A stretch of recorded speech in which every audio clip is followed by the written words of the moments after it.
Assalamualaikum warahmatullahi wabarakatuh, and a very good morning to all of you. For my speech today, I was given a quote from a man famous for his contribution to the civil rights movement. The quote is, "In the end, we will remember not the words of our enemies, but the silence of our friends," by Martin Luther King Jr. Fun fact, this quote was said in 1965 during a speech when Dr. King was talking about how many Americans, especially moderate whites, they does not speak out against discrimination against the African American population. The words spoken by this great man long ago can be applied to many aspects of our life. He was right. The silence of those who we expect to have our backs can cause us to question who our friends or in some cases our families really are. Their silence is what we remember the most.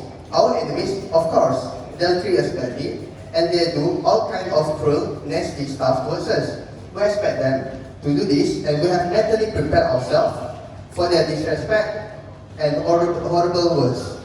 I'm not saying that any of this is right, but that's essentially what our enemies do, trying their best to hurt us.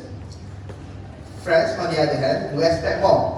The real pain and disappointment that comes from a friend's silence and lack of support can penetrate deep into our heart because we simply don't expect it.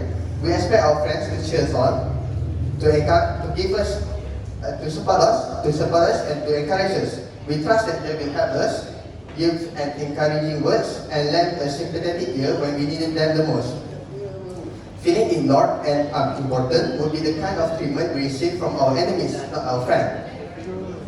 I am very grateful to have a friend who, without telling me, always listens to my rant, and a friend who always asks me a question I wish people would ask me often. A very simple question that I wish people would ask me more often is that, are you okay?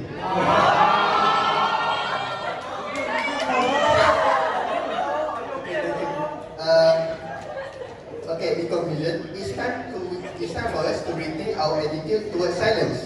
We need to become more aware of how dangerous and ignorant it is to just be silent. The proverb, "They suffer in silence," should be motivation enough for us to take action and eradicate this proverb for good. Don't be afraid to have your friends back or to say kind words and to stand up for them when they need our help. And also, don't be afraid to be vocal when you can bring up attention to the injustices towards the Palestinian people, the Rohingya and Uyghur people, and any injustice elsewhere in this world. Let us all stop being silent and start using our voice to be a kind, supportive friend and also an ally for humanity and justice. That's all from me. Thank you.